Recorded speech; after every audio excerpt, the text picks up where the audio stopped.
Good evening. My name is John Weingart, and I'm happy to welcome you here to the Eagleton Institute of Politics, a town hall with Democratic candidate for governor Phil Murphy.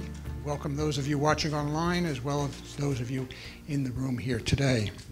This event is co-sponsored by NJ.com and by the nonpartisan Eagleton Center on the American Governor at Rutgers University in New Brunswick.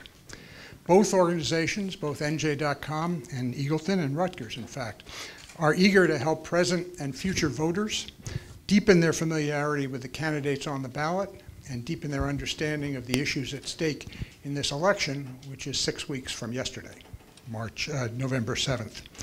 When we asked Ambassador Murphy to participate in this discussion, we extended an identical invitation to Lieutenant Governor Kim Guadagno.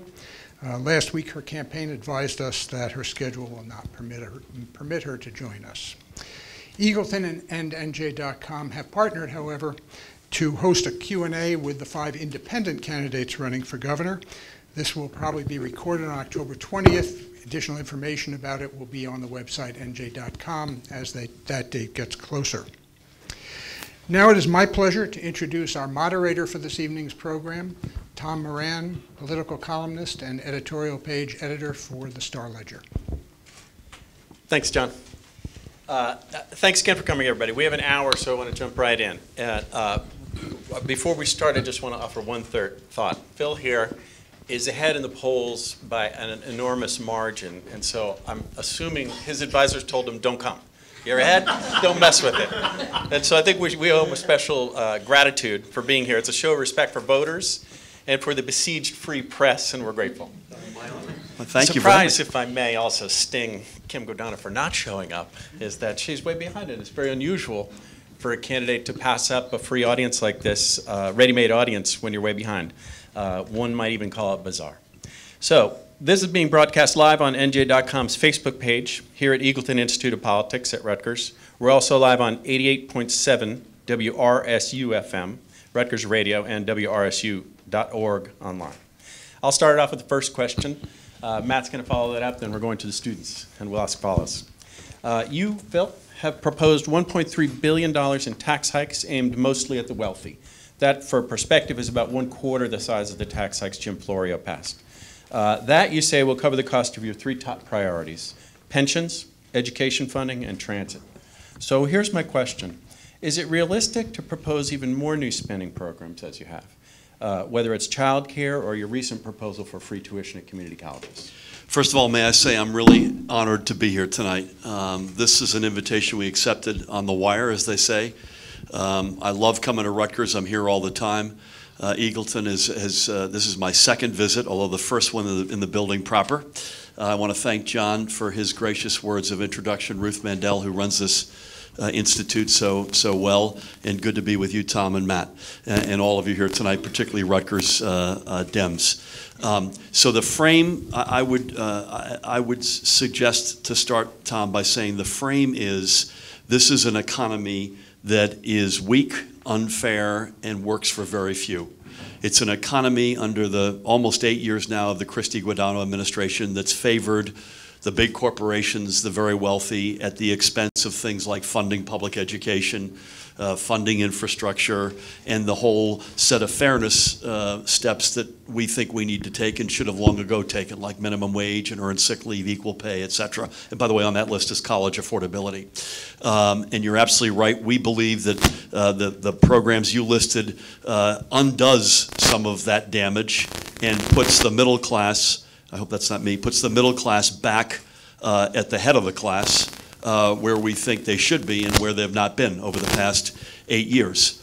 The extent to which we can achieve some of our other aspirations will depend, frankly, on our ability to grow this economy. So we think of this as a pay-as-you-go idea, pay-as-you-go notion.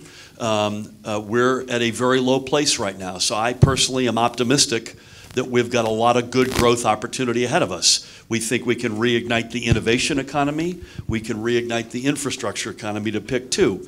The extent to which we can grow, we can then get to the other priorities that we are passionate about. As you mentioned, free community college, which, by the way, is a bargain. That's the steal of the century, frankly, $200 million for everybody in the state. That gives you an idea how big the federal government is there. You mentioned universal pre-K. That's more expensive, probably takes more years to phase in. We could go on, but those are two examples that we want to get to as soon as we can. But growth will be a key X factor for both of those. So worst case scenario, we don't have the growth you want, those other programs would have to take a back burner. I think you'd have to sequence them. I think you'd have to prioritize them. A budget of $35 billion, the budget we have today is a set of priorities. They've prioritized big companies ahead of kids. We'll have to look long and hard. We've already said pretty explicitly we're going to find a way to get to free community college. I hope with some growth we can not just do that, but also pre-K for everybody. Okay, and even though I said I'm going to ask one question, I'm going to ask a third. It's a follow-up, so it doesn't count. They were all 1/3 questions. So let's say, Phil, this is new math here, folks.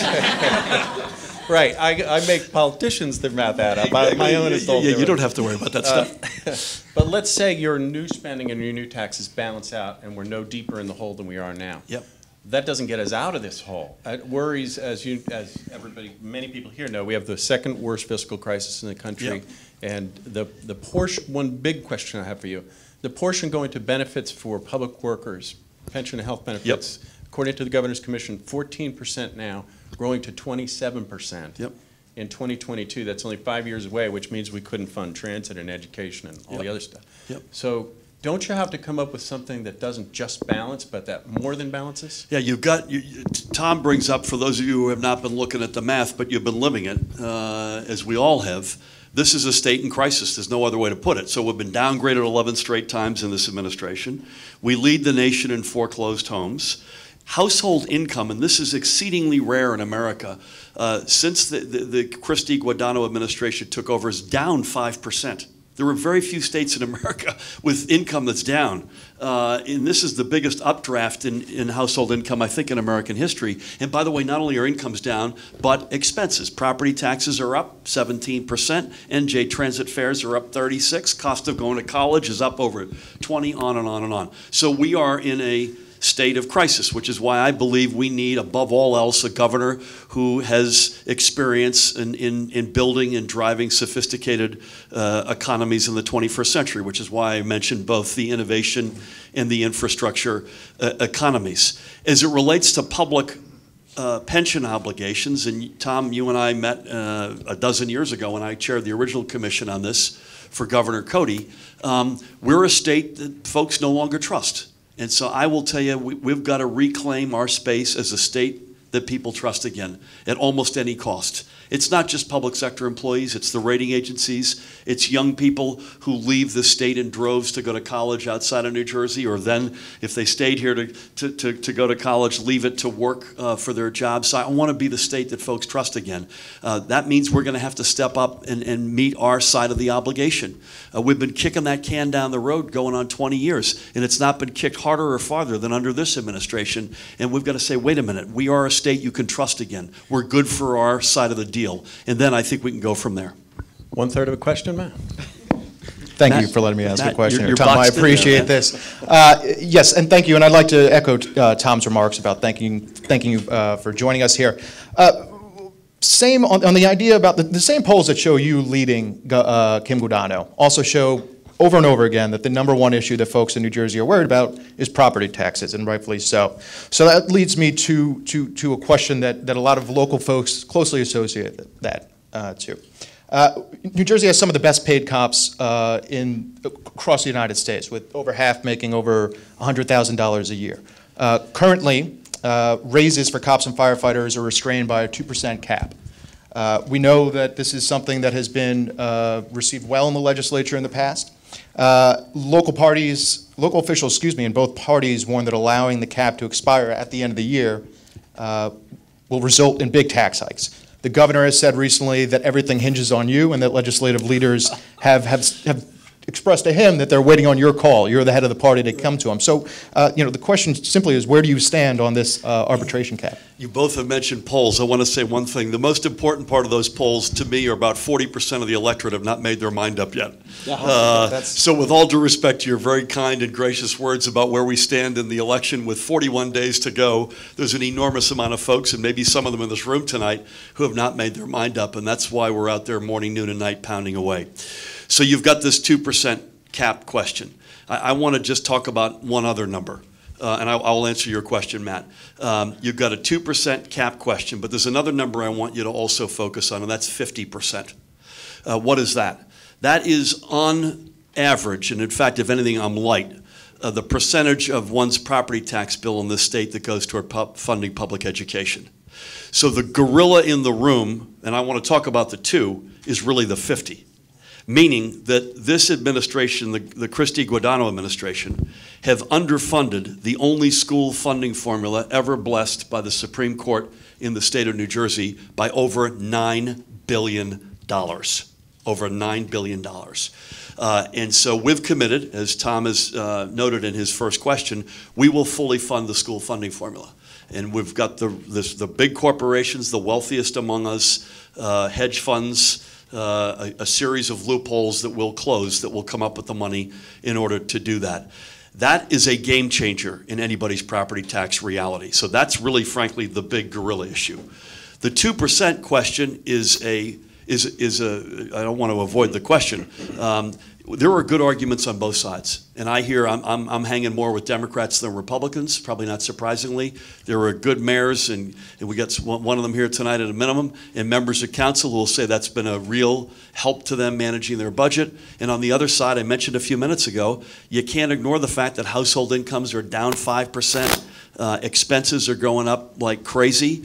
There is a report coming out at latest in December. I say at latest because there's some sense it may come out earlier. I want to go back to being the state that we make decisions based on fact and science as it relates to things like climate. I want to see what the report says. And I want to find, we've had an us versus them almost 8 years in New Jersey. We've now got an us versus them president, where you got to be either for that. If you're for that, you're against that. You know what? I reject the premise. I think there's real scope, and this is a good example of it. We can find common ground. So I'm going to wait till the report comes out, see what it says, and figure out with all sides at the table, because that's my MO, to figure that out. But I also want to make sure everybody hears we're going to fully fund public education. That's the game changer as it relates to property taxes. And just following up with that then, this is one of those smaller, you talk about us versus them, this is one of those small areas where Democrats and Republicans, especially on the local municipal level, seem to agree. The report is due by the end of the year. If that report comes out before Election Day, would you commit to offering an opinion on where you stand before voters head to the polls? I get asked about hypotheticals all the time. Let's wait till it comes out. When it comes out, I promise you we're going to get at it immediately. And again, we're going to make a decision based on fact, taking all sides into consideration. And again, we're going to fully fund public education in the state. Okay, we're going to go to a few. Was that a third questions. of a third? I couldn't. I think you did I can keep on going if you'd like. I can do Moran math all night long. I'm having trouble following the math here, so just. We have some student questions now, Enrique. Hi, Ambassador Murphy. Thank you for coming down. I'm Sam KAPLAN. I'm a freshman here at Rutgers University. Where are you from, Sam? I'm from West Orange. I actually canvassed on your behalf. I love you, man. Yeah. By the way, too, my youngest son's name is Sam, so you're automatically in the Hall of Fame. Awesome. I'm Sam number 2. Listen, I think you're Sam. You're Sam squared. All right. That works for me. Thank you. Okay. So my question is, as a relative newcomer to New Jersey politics, if elected as governor, do you feel confident that you will be able to unite disparate sections of the New Jersey Democratic Party to enact your agenda? That's a great question. Did you all hear that? As a newcomer, you mean not you, but me. I'm the newcomer, right?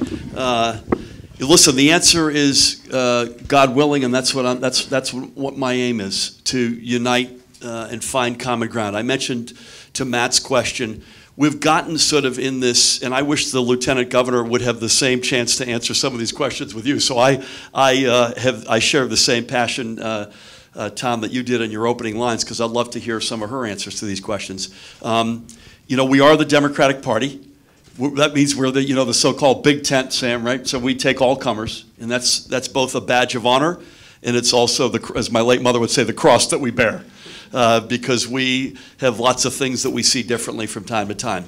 And again, I mentioned in answer to Matt's question a minute ago, we've gotten used to this us versus them thing, right? You can't respect the Second Amendment and still sign gun safety laws. You can't be for affordable housing and still believe that property values would stay strong. You can't, this business, which I just completely reject. I completely reject it. I believe there's much more that unites us than divides us, even across the aisles between one party and the other, but certainly within our party. And so while I am a newcomer, I served as the United States ambassador to Germany under President Obama.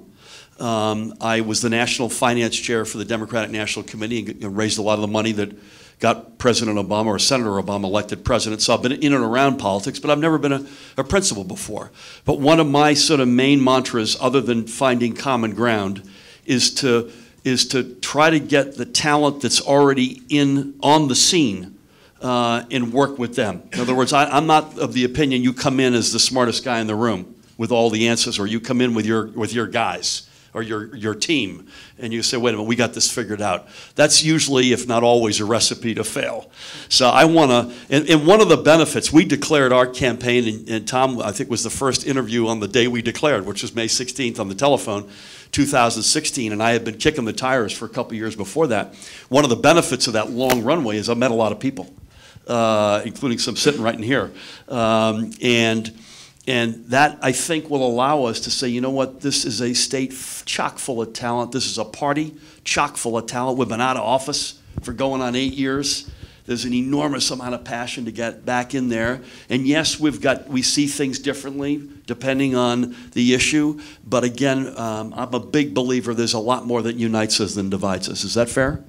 And I'd say the other problem we have right now, just to say, is our president is doubling down on that us versus them, that division. And we got to push back on that. That's not the way, that's not who we are as Americans or citizens of this state. Sorry. So you do talk about as bringing in talent and not being the smartest person in the room and being open to that. But Tom and I know that anyone who's covered the State House for a while, that you also have a lot of folks in the State House who have their own agendas and who have, let's just say, very strong muscles and can get things, it can push folks around a little bit. So, and this comes back to something that's been happening recently. We have the New Jersey Education Association, one of the state's largest unions, essentially waging war against the top Democrat in the state. Tom and I have both spoken to folks in the Democratic Party who are upset that you haven't sort of come to the Senate President's defense.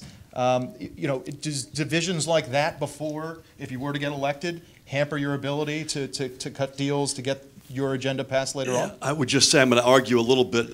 I'll do it politely with the premise of your question that I haven't come to his defense, which I'll come back to in a second. So here are the facts. It's a great question. First of all, I am a proud public school product. My sister retired not too long ago as a Boston City school educator. She has the thickest Boston accent you've ever heard in your life. Just to warn you, she's going to come down and help campaign for me. I am endorsed by not just NJEA, but AFT and a lot of representatives in this room and in this campus, so not just public education, K through 12, but also higher ed, and I wear that as a badge of honor. At the same time, most definitively, I'm campaigning alongside and for Steve Sweeney to get elected. And I might add, to his credit, he's campaigning alongside to get me elected. So just because we don't see this one the same way, I am without question standing up for him, and I'm standing beside him. We're campaigning together. We do events together. We talk about each other both in front of each other and behind each other's backs, and it's laudable. But we may not, multiple parties may not always see things the same way. They're also not a wholly owned. They're an independent organization. They're not a wholly owned subsidiary of the Democratic Party. They have their own processes and they make their own decisions. I'm honored by their support. I will say, just for perspective for the audience, that although Phil has not run a government, and that kind of worries a lot of people, including me, he's met everyone in the state. I went out to dinner with him early on, and I was trying to brag about that. I said, I had dinner with him. Oh, I did too. I had 3 dinners with him. I spent the night at his vacation house. You know, I can't. He has hustled and done his homework. I'll give him that. Thank you for that, Tom. This situation worries me for one reason. It is true that you've campaigned with Sweeney. It is also true that you have not said a word against the NJA's tactics, spending millions of dollars supporting a Trump candidate, and that has infuriated Democrats. And I'm not just talking about South Jersey and Norcross. I'm talking about North Jersey and Central Jersey too. As he knows, there are 16 senators of the 24 sent an open letter last week saying, hey, the NJA, which is a pillar of the Democratic Party's lobby, you guys need to back off. And when I called the 16 senators on the list, there was widespread anger that you haven't come out and said to the NJA.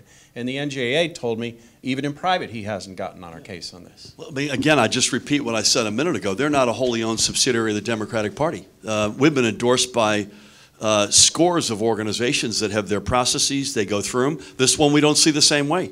I suspect if we uncovered, there are others that we don't see the same way with other organizations. I feel at peace that I'm supporting Steve, and he's supporting me, and I'm at the same time incredibly honored by the support of the NJA. Do you believe this is damaging your relationship with the Democratic legislature?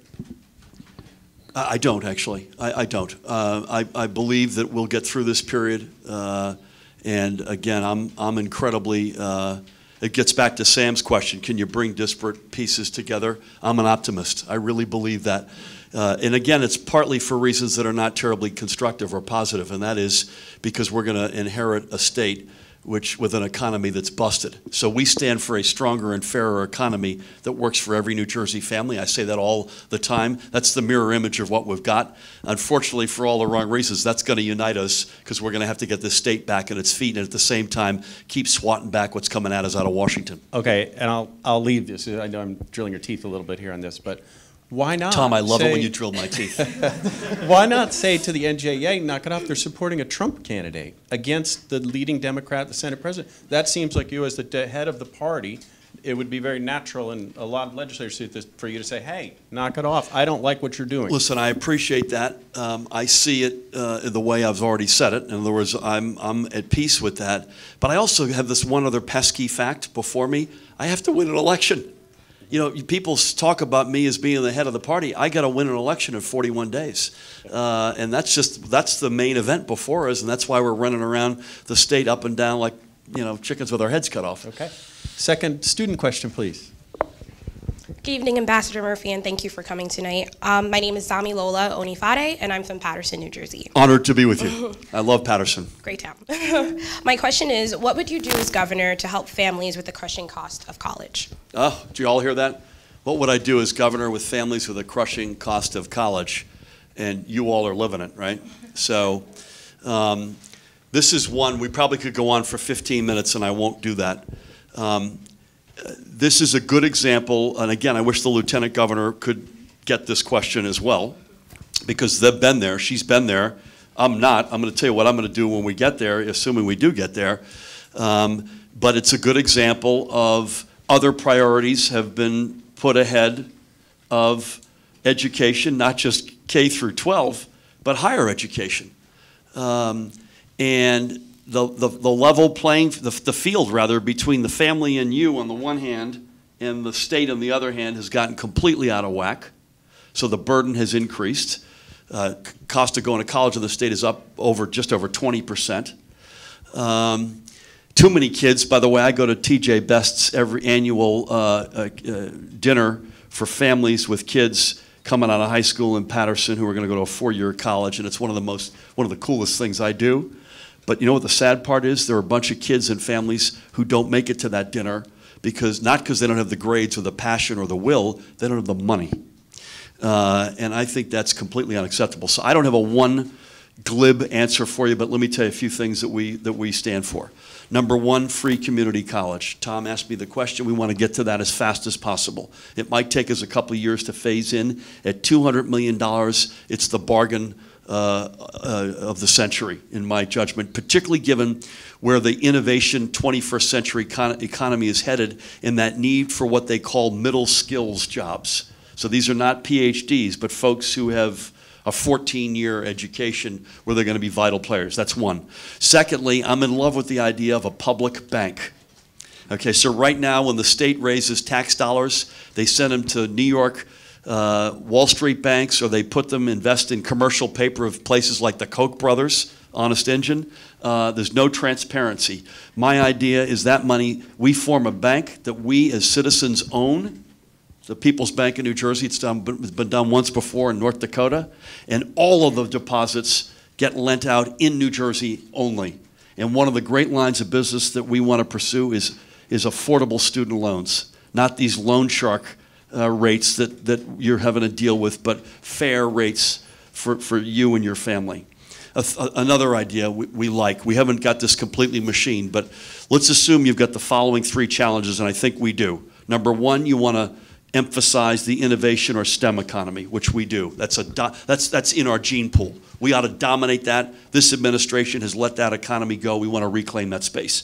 Secondly, we lead the nation in exporting high school seniors to go to college. Thank God you stayed home.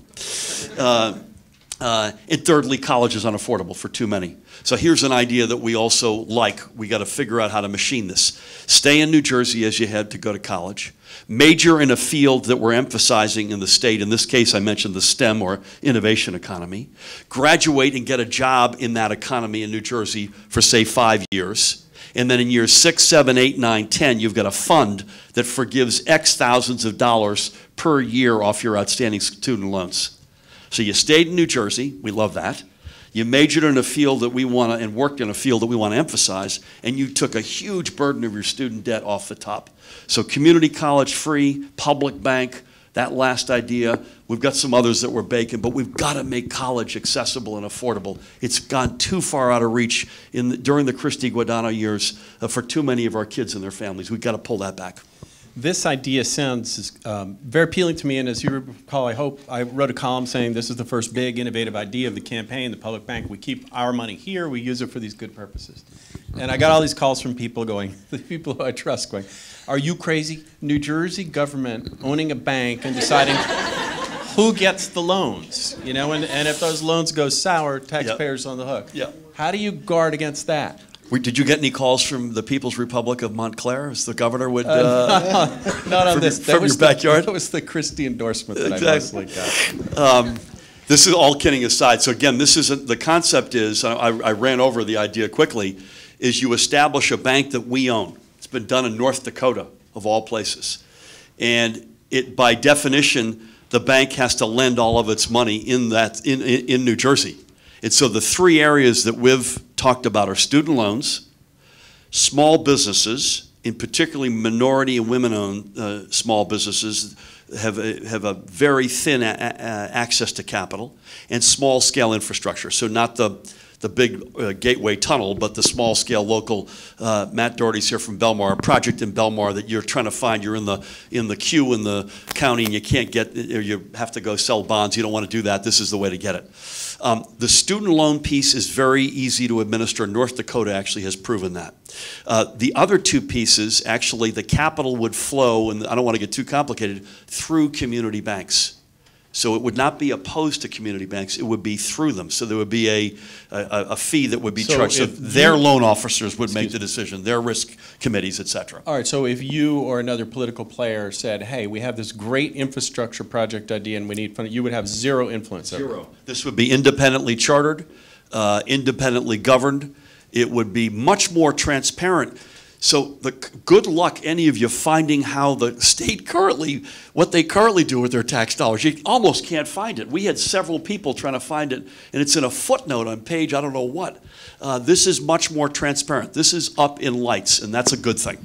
So when we're talking about community college and free community college, you just came out with this. Originally, it could be $400 million. I think afterwards, you subsequently, the campaign scaled back what they call what you thought the cost would be. I made I'm not a Moran because he gets his math right. I made a Murphy math mistake. It's 200. Well, it's 200 million. It's still, and it goes back to Tom's original question. You know, when we keep on adding things on, I mean, are we talking about look, the Republican Governors Association is hitting you with an attack ad, accusing you of just. I hadn't noticed that. of adding more and more taxes. Yep. I mean, but you said earlier that maybe some programs you just won't get to. When you talk about sort of boosting the economy, sure. Chris Christie fell into the same pitfalls where he had rosy projections, and then he had to scale back, and then we had the deficits. I mean, are you looking to tax increases other than the ones that you've laid out, like the millionaire's tax and taxing marijuana, or do you just have to, if we can't do free college or community college, excuse me, that goes by the wayside? Yeah, so a couple of things we sort of have to, again, let's remember the frame of reference here. Number one, I'm proud of the fact that our math is buttoned down. We have sources and uses. Secondly, you can't underestimate how weak the stewardship of this economy has been, particularly through the lens of the middle class. So the very wealthiest among us, the big corporations, and I'm not, listen, we want people to be here and employing folks, that's it. But let's be fair about this. Hedge funds that are ripping our eyes out for limited returns, the carried interest loophole, I mean, come on, this is stuff that should have closed a long time ago. So the prospect to grow this economy is real. We're coming from a low place. This is not like if we get there, that we've inherited a state that's been booming for 8 years, and the question is, how do you keep it going? We're that baseball team that's scrapping to get in the playoffs with a very attractive trajectory going up. If I didn't, I'm going to take a shot here, so forgive me, not at you guys, but at my opponent. So I just want to warn you ahead of time here. If I had nothing to run on, I'd run ads talking about me and being a drunken sailor, lefty, lunatic, fringe, progressive liberal too. I mean, come on, you've been there for almost 8 years. You've been right by the governor's side every step of the way. You own the track record.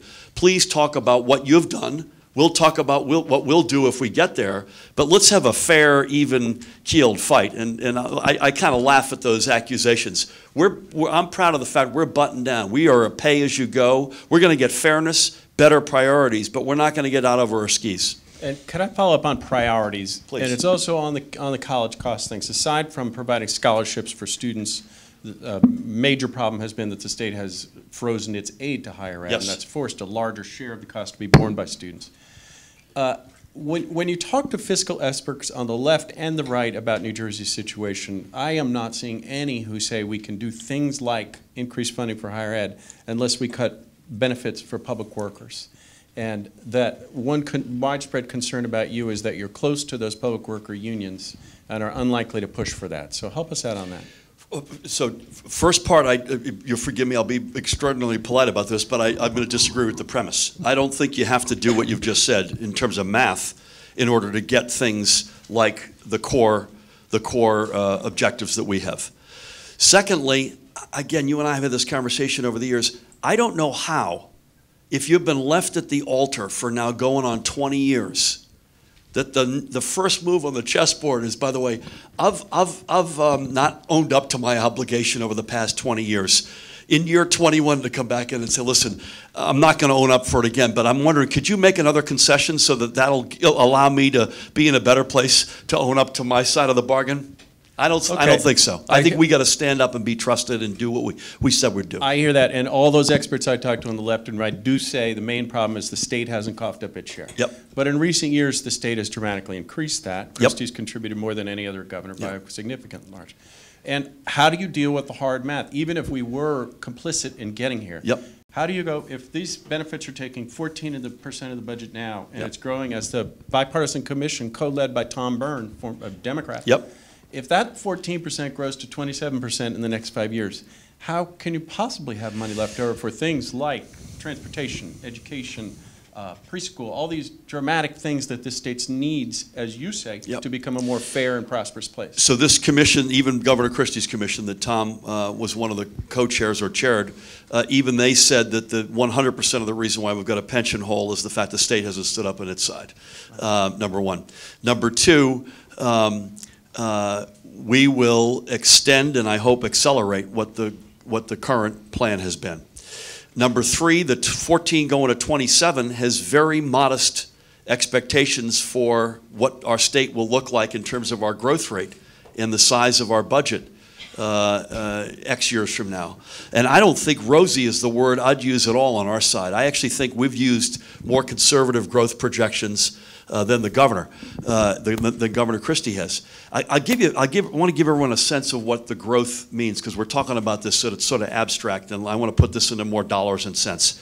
So if you look at, if I may, if you look at New Jersey economic growth rate from either, and you have to pick a couple of variables here, either since the trough of the recession or over the past 5 years, and compare our growth to either an average American state or an average performance, say, by a peer group of states like New York, Massachusetts, Our economic growth, or our revenue. economic growth, so the growth of our economy. Good question. Pardon me for not clarifying. If you look at that growth of our economy, you will see that we've left, relative to only average performance, $20 to $50 billion worth of economic activity on the table. $20 to $50 billion. Our folks think that translates into something around $2 to $3 billion of state revenue that we've left annually, that we've left on the table. That's real money. I mean, that solves a lot of the woes that we're talking. I only wish we had that money, whether it's property tax relief, which you asked about, pension obligations, funding public education or infrastructure, whatever it might be. So I don't want the growth piece of this to be abstract. And I'm also not suggesting you start to grow on Monday and you get all the revenues on Tuesday. I understand some of this, which is why on community college or universal pre-K, you can't, you'd be not telling the truth if you said you'll get to that tomorrow. You got to leg in and pay as you go. And I think we've got a credible plan to do that. Let's go to another great student question. It better be great. You guys are doing great. I hope. I'll try.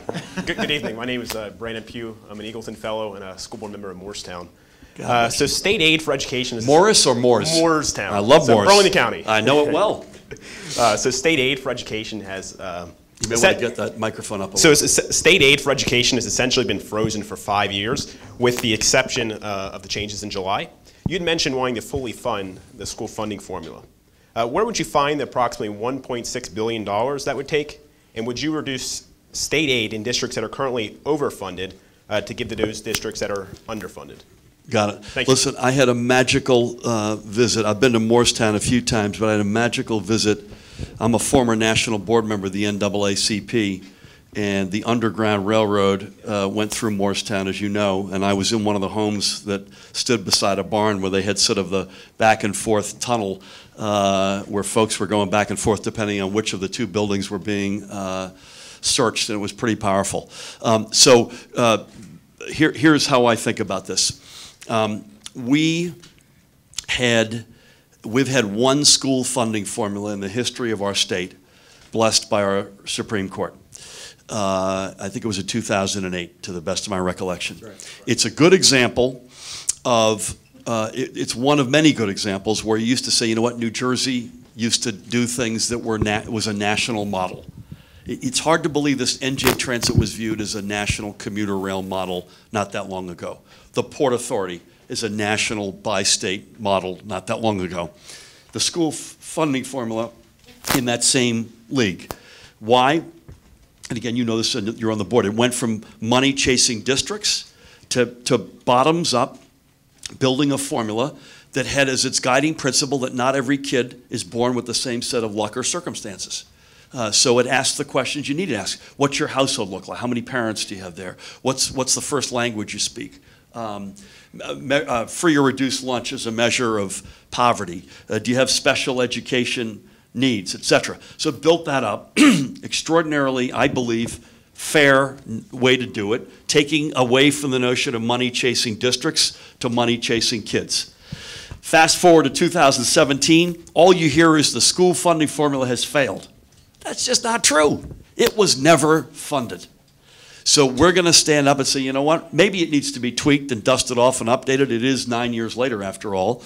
But we're going to fully fund the school funding formula, and that, by definition, will smooth out a lot of what these inequities appear to be. Our numbers are not as dire as yours, by the way. We believe, and I remember sitting down with the Ed board at the Star Ledger going over this. We think if you take, and I don't want to get too technical, but take sort of 200 to 300 of the hold harmless aid, and you put in another $600 or $700 million, which is the core piece of what we're going to fund, you can get to fully funding the school funding formula. We are absolutely committed to it. The notion that an outstanding public education ought to be available to every kid in the state, no matter what their circumstance, is as precious a notion as we have in New Jersey. Real quick, Tom. I mean, you've been talking a lot on the campaign about fully funding the formula, but you just mentioned tweaking it. I mean, we're working with a formula right now that wasn't enacted by the legislature as much as it was decreed by the court. Do you support or have a plan to work with the legislature to get legislation to revamp or dust off or however you say you want to tweak it? I'm only saying that, Matt, because I assume in nine years on, anything that gets that you revisit is going to need to be tweaked and revamped. So I don't say that knowing that there are 5 things about it that I know we have to revamp. Obviously, I want to work with the legislature to get it in the best place possible. The big issue here is the funding. Well, my understanding is aside from not fully funding that formula, there has been political meddling that has created winners and losers, and I think that's probably what you're trying to get at, right? Correct. If you fix it, Phil, if I may ask, yeah. If you fix this and go by the book, among the biggest losers are Jersey City and Hoboken because they've experienced economic growth. It's not reflected in that. Are you ready to take on Hudson County Democrats? My view is this. Let's re-embrace the formula. Let's see what it tells us about the realities today. I actually don't know to the penny what it looks like in Jersey City if you did that, or Hoboken. But I believe with all my heart, if we stick to the principle of a bottom-up notion, and that's how we're going to do it. We're going to ask the questions at the kid level. We'll get the right answers. But you're going to stick with the existing formula. So. I will, although I wanted to just say, just because I just want to say it's 9 years on. I'm just making a common sense observation. There may be some of that needs to be updated. Okay. We have another student question. Hi. Madam. Good evening. Thank you so much for coming. My name is Samantha Booth. I'm a student here, but I'm from Delray, New Jersey, so right next door to Morristown. Right next door to Morristown. Yeah. Nice to have you. Thank you. So my question's nice to have you. You're having me, by the way. My question's in regards to the future of DACA. If President Trump moves to deport the Dreamers who came to this country legally as children, what would you do as governor? Yeah, this is you wake up every day thinking that you've got what you're going to focus on in New Jersey, and then you get these out of left field things.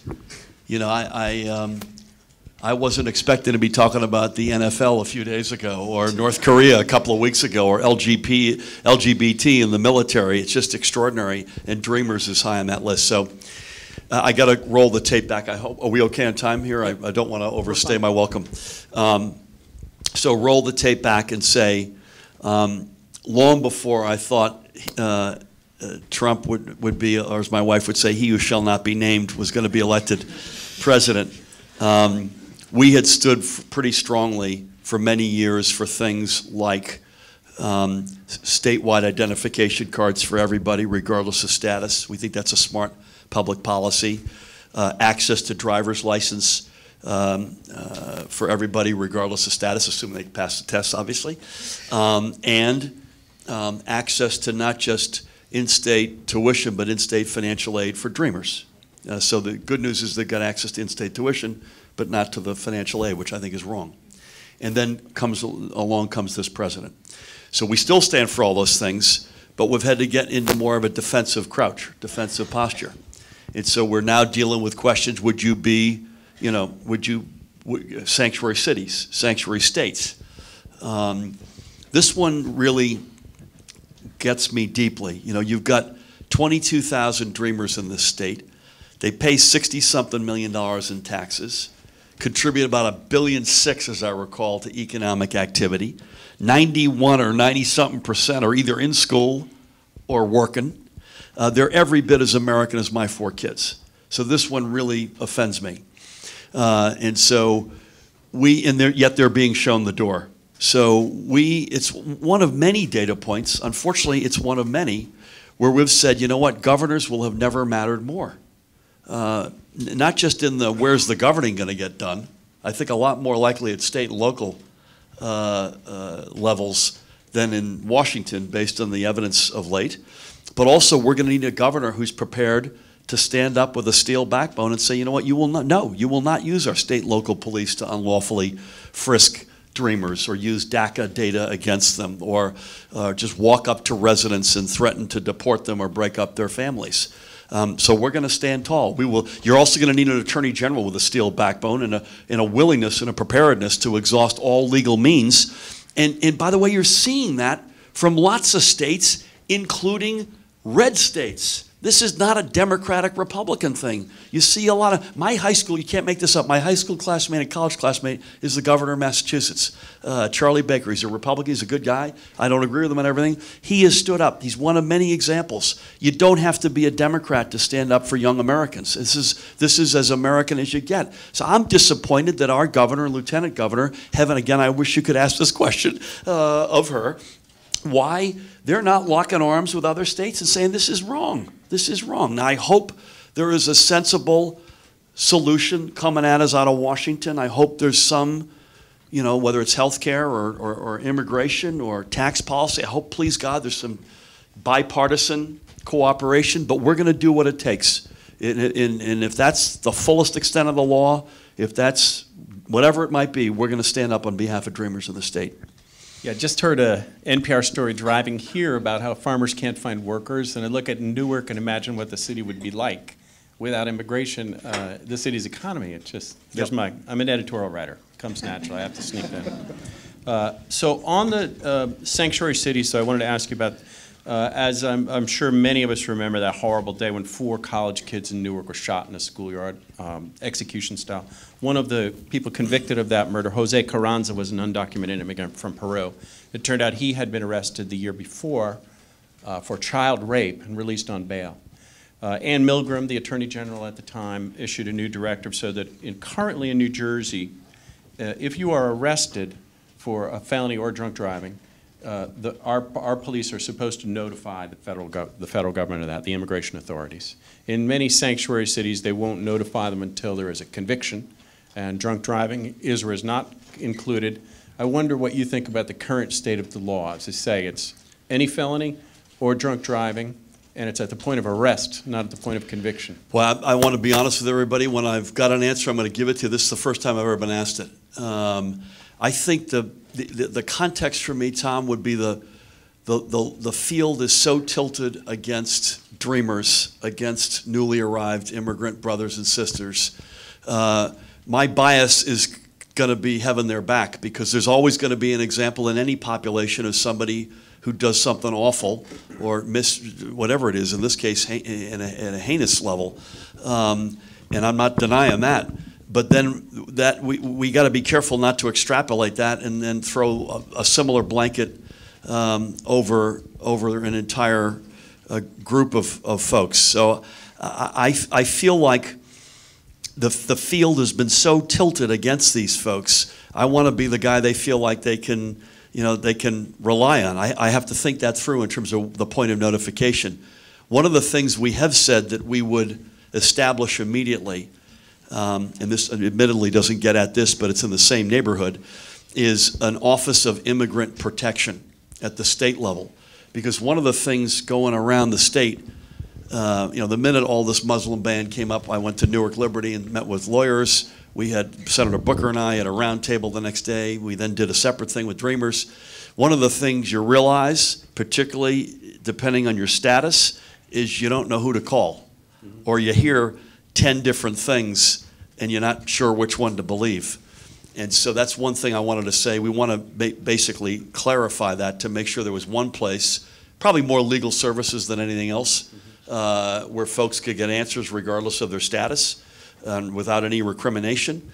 But on this one, I'd like to come back to you. I'm not sure what the right point of notification is, but my bias going into this is that we've got a whole group of folks here who we've got the boot on their neck, and that doesn't feel right to me. That's un-American. Do we have another student question, or is that it? 2 more. Okay. Hi, I just wanted to thank you first for coming, Ambassador Murphy. My honor. All right, so my name is Jonathan KRATCHMAN, and I am from Cherry Hill, New Jersey. And my question... Not that far from you all. So my question for you tonight is that I am someone that an insurance company would label as a person with a pre-existing condition. God bless you. So what would you do to make sure there's a quality of care for all of New Jerseyans without anybody having the rug pulled beneath them? God bless you, Jonathan. So this is a big one. I mean, I think we had, Jonathan, I think you personally and we collectively had a big day yesterday. But as we've said all too often, we've thought we've had big days before over the past several months, only to have to come back and re-litigate the same battles on health care. I start with a premise that health care is a right, not a privilege. I served as the United States ambassador in Germany, where that lefty, lunatic, fringe player Bismarck brought universal health care to Germany. So this is hardly again, it's not a left, we've made it a left-right ideological thing. It's just, it's smart government. It's good for individuals like yourself. It's good for society. So that's my starting point. The Affordable Care Act is imperfect. This just in, it's imperfect. Barack Obama, for whom I've worked, said as recently as 2 days ago in a speech that he thinks it's imperfect.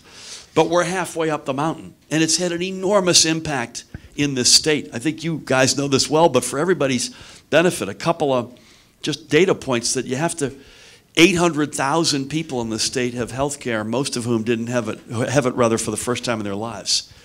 3+ million people, Jonathan, like you, with pre-existing conditions who wouldn't otherwise have insurance. Tens of thousands of young people who are on their parents' plans until they're 26. Women's access to contraception, seniors' access to life-saving drugs, double-digit thousands of jobs created at a time when we desperately need jobs. So I'll accept this ain't perfect. It isn't. But let's keep an eye on the horizon, which is healthcare is a right, not a privilege. Let's hold the gains we've made. Thank God we dodged another bullet yesterday. And let's try to chip away. Let's have all the options on the table. Let's try to chip away at how we get from here to there. If that had gone the other way yesterday, I was told by somebody last night an annual hit of $3.9 billion. Never mind the devastation it would do to individuals like yourself. So we got to do all that we can to defend what we've got and then work together to make it as good as we can toward that universal objective. I guess, and this for me comes back to almost a dollar and cents too. I don't think that this issue on the national level is going to go away. They can still change the rules after the end of this month when it comes to pushing through health care. You mentioned the 800,000 in New Jersey who have health care for the first time. That's because Governor Chris Christie expanded Medicaid, one of the few Republican governors to do it. You know, so yeah, we would be losing billions. To his credit, by the way. Sure, but we would be losing billions of dollars if that rug is pulled from the state. When we come to sanctuary cities, that will get tied up into the court, but the federal government has promised to try to withhold federal funding for states to do that. And I know that will be a court issue, but then there's other, you know, again, with recreational marijuana, it's against federal law. Yep. So for me, there's a point of this where it comes back, and your opponent has similar issues where it's kind of promising more that isn't exactly there, and that is kind of on rosy projections. But how? I mean, this is now a long list of things that are up in the billions. Matt, don't get mad at me. I'm going to argue with the premise of your question, and I want to talk about my opponent. Promising rosy things when you've been in the seat sitting beside the governor for going on 2,800 days is an oxymoron. She's been there. Where's the beef? Listen, these are all individual challenges. One thing, I'm listening to your question, one thing that convinces me, not only do we have to win an election in 2017, we got to pivot to 2018 and change the nature of the representation that this state has and this country has in Washington. We can't keep having these moments. I mean, Jonathan, I'm not going to speak for you, but I don't know how you feel when you're coming up and you're relying on John McCain, who I know and I have a lot of regard for as an American hero, but how does he come out on that given day on that issue? That's no way to run the Navy. That's no pun intended. No way to run the country. We got to have we have to get to a better place. I don't know. I'm not a lawyer, so I admit that. I don't know one qualified lawyer I've spoken to. Someone will probably raise their hand right now and say, "Sure, I'm one of those guys." who believes this threat on withholding federal money if you're a sanctuary state or city has merit. So I'm just going to say that, and again, I'm not a lawyer, so let me just say that those are conversations I've had. We're gonna push back, and listen, if the healthcare thing went the wrong way, we're in a heap of trouble. So that's not a rosy projection. That would be a catastrophe for us. When the federal government pulls out, when you go, when you go to block grants in Medicaid, then you start having to make decisions. You get it and you don't. That's not America. That's not where we should be headed. I'm not trying to make light of that.